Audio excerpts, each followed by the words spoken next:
ध्यान दीजिए, हम पोर्ट ब्लेयर पहुंच गए हैं। पोर्ट ब्लेयर एक सैनिक हवाई अड्डा है। दोस्तों स्वागत है आपका अपने इस YouTube channel Rohit Bittu vlogs में। अगर आप नए हैं तो प्लीज़ मेरे इस चैनल को सब्सक्राइब करें। और जैसा कि मैंने आपको पिछली वीडियो में बोला था, अंडमान ट्रिप से रिलेटेड सारी जानकारी आपको आज मिलेगी।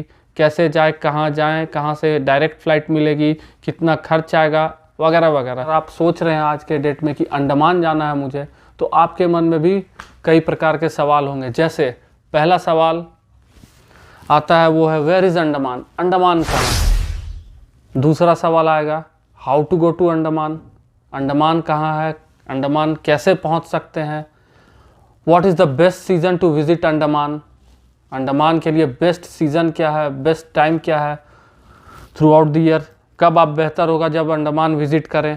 तीसरा सवाल ये हो गया। चौथा सवाल होता है बजट फॉर अंडमान। उसके बाद जो सवाल आता है water sports in Andaman, famous है स्कूबा के लिए, दुनिया में फेमस है Andaman for blue waters and scuba diving. तो स्कूबा करने का वक्त क्या है बेहतर वो। उसके बाद आपको आता है डूज एंड डोंट्स, क्या करें क्या ना करें। सारी जानकारी आपको मिलेगी इसी चैनल पे, यहीं पे अभी। तो बने रहे इस वीडियो के अंत तक और देखते रहें इस वीडियो को। और अगर अभी तक आपने मेरे इस चैनल को सब्सक्राइब नहीं किया तो please do subscribe to Rohit Bittu vlogs. और चलते हैं और देखते हैं आगे।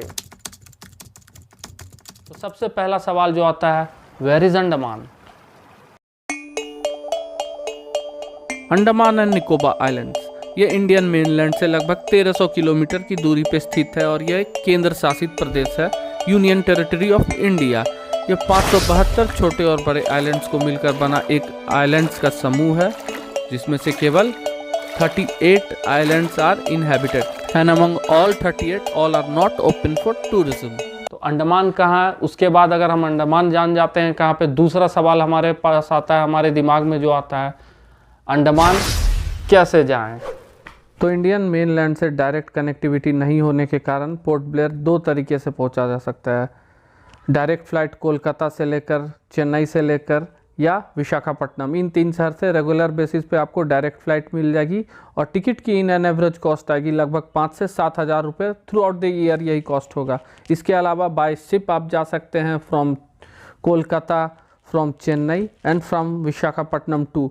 और याद रखें शिप की डायरेक्ट बुकिंग ऑनलाइन नहीं होती है टिकट्स की। इसके लिए आप इन 3 शहर में किसी भी शहर पे जाके फ्रॉम काउंटर टिकट बुक कर सकते हैं। और इन दोनों ऑप्शंस के बीच से हमने चूज़ की फ़्लाइट, बिकॉज हमारे पास समय की कमी थी और हम करना चाह रहे थे ज़्यादा से ज़्यादा एक्सप्लोर, वो भी विद इन आवर बजट।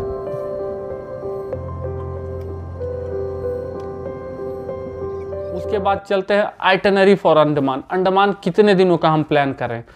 तो बेसिकली अगर आप अंडमान विज़िट करते हैं तो पहले दिन जब भी आप पहुंचेंगे तो आप रीच करेंगे सुबह के समय। अगर फ़्लाइट लेते हैं तो 8-9 बजे तक आप पहुंचेंगे पोर्ट ब्लेयर। तो पहले दिन पोर्ट ब्लेयर पहुंचने के बाद आप होटल चेक इन कर लें। होटल चेक इन करने के बाद आप 1-2 घंटे का रेस्ट करके या तो आप सेलुलर जेल घूम सकते हैं। सेलुलर जेल जो अंग्रेज़ों के समय के काला पानी की सज़ा जहाँ दी जाती थी वो हो गया सेलुलर जेल।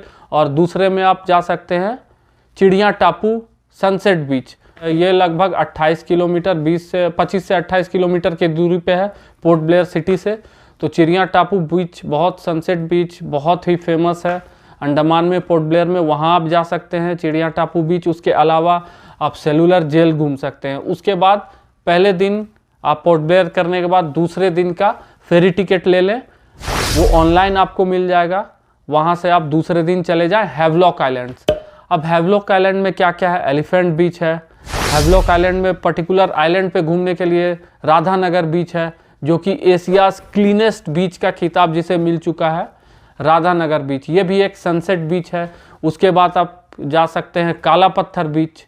काला पत्थर बीच भी आप विजिट कर सकते हैं। Elephant beach, elephant beach is famous for its water sports activities like scuba diving, parasailing यहाँ बहुत ज़्यादा होती है। तो आप अगर वाटर स्पोर्ट्स एक्टिविटीज़ में इंटरेस्ट रखते हैं तो याद रखें Havelock is best destination for water sports activities in India.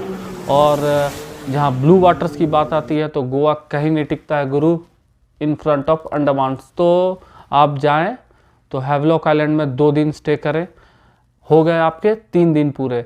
अब हैवलॉक में 2 दिन करने के बाद आप चौथे दिन निकल जाएं for Neil islands. Neil island में 1 दिन आपका मोटा मोटी काफ़ी है, मोटा मोटी 1 दिन में आप नील आइलैंड को अच्छे से एक्सप्लोर कर पाएंगे। नील आइलैंड में जो 2 बीचेस तो अब बात करते हैं नील आइलैंड की। तो नील आइलैंड में आप कहाँ कहाँ घूम सकते हैं। नील आइलैंड में आप सीतापुर बीच, जो कि सनराइज बीच है, काफ़ी सुंदर अट्रैक्टिव बीच है ये, आप जा सकते हैं। सबसे सुबह की पहली सनराइज देखने के लिए सीतापुर बीच। उसके बाद आप चलेंगे तो भरतपुर बीच बहुत फेमस है, और भरतपुर बीच फेमस है फॉर डीप सी वॉक। लगभग आधे किलोमीटर 1 किलोमीटर तक अगर आप समुद्र में चलते भी चले जाएं तो घुटने से नीचे ही आपका पानी लेवल रहेगा, अगर हाई टाइड नहीं है तो। काफ़ी सुंदर बच्चों के लिए ये बीच है भरतपुर बीच। उसके बाद हम बात करेंगे तो रामनगर बीच है, बहुत अच्छा है, और लक्ष्मणपुर बीच, दिस इज बेसिकली सनसेट बीच, तो लक्ष्मणपुर बीच भी आप जा सकते हैं। और एक जो है natural bridge, natural rock formation, ये भी आप नील आइलैंड में एक्सप्लोर कर सकते हैं। तो ये तो हो गई बातें आइटिनरी की, और ये चौथे दिन पूरे करने के बाद इन नील आइलैंड्स आप अगले दिन की फेरी टिकट लेके वापस जा सकते हैं पोर्ट ब्लेयर। तो अगर आपने पहले दिन पोर्ट ब्लेयर में सेलुलर जेल कर लिया है तो वेल एंड गुड, नहीं तो आप दूसरे दिन जब आप रिटर्निंग में आते हैं from Neil and Havelock islands, आप कर सकते हैं पोर्ट ब्लेयर में एक्सप्लोर सेलुलर जेल को, काला पानी की सज़ा जहाँ हुई थी उसको। और उसके बाद और भी है कॉल्विन कोव्स बीच, ये एक सनसेट बीच है कॉल्विन कोव्स बीच, यहाँ पे आप विज़िट कर सकते हैं, ये भी बहुत अच्छी जगह है।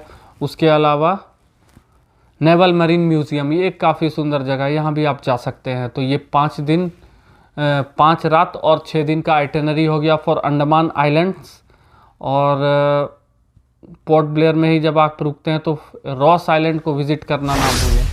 ये पहले दिन आप फिर रॉस आइलैंड कर लें। Ross island is famous for its natural species corals, और रॉस आइलैंड में आपको देखने को मिल जाएगा खुले में सैर करता हुआ डियर, जिसे आप छू सकते हैं। पर याद रखें, फीडिंग इज़ नॉट अलाउड, आप किसी भी प्रकार के जानवर को फीड नहीं कर सकते हैं, कुछ भी खाने को नहीं दे सकते हैं on Ross island. Ross island का फेरी आपको मिल जाएगा, सुबह के वक्त आप जाएं रॉस आइलैंड विज़िट करें। तो ये तो हो गई बातें आइटिनरी की। अब आते हैं best season for Andaman and Nicobar islands.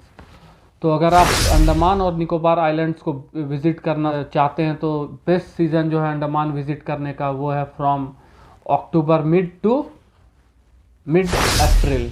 इस बीच में आप विज़िट करें तो काफ़ी अच्छा होगा अंडमान। बेस्ट सीज़न है विज़िट करने का। मिड अक्टूबर के बाद काफ़ी अच्छा मौसम होता है वहाँ का। और अंडमान अगर जा रहे हैं तो please do avoid in monsoon. Monsoon में आप अंडमान ना जाएं तो बेहतर है, क्योंकि वहाँ पे कुछ भी आप वाटर स्पोर्ट्स एक्टिविटीज़ कर नहीं पाएंगे हाई टाइड की वजह से, और बारिश में कुछ होता नहीं है वैसे। तो ये तो रही बातें अंडमान की, और पहले देखता हूँ फिर। So these are few glimpses of our trip Ross island की। ये ई-कार्ट राइड, ये जो हमने एक्सपीरियंस किया खुले में हिरन को घूमता हुआ देखना, was just amazing यार, can't forget the scenes।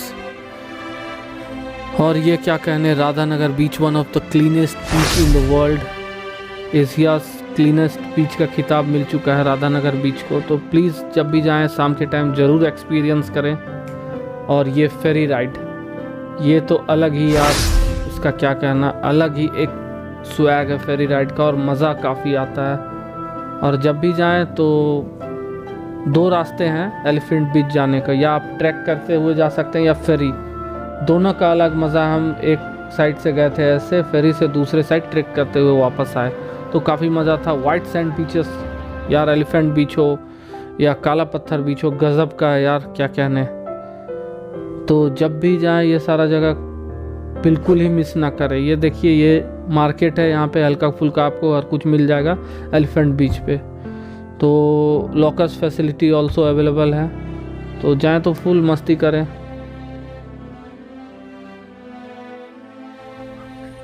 तो ये कुछ जानकारियाँ थी जो हमने आपके साथ शेयर की हमारे ट्रिप से रिलेटेड, जो आपको फ़ायदे ज़रूर पहुँचा सकती हैं।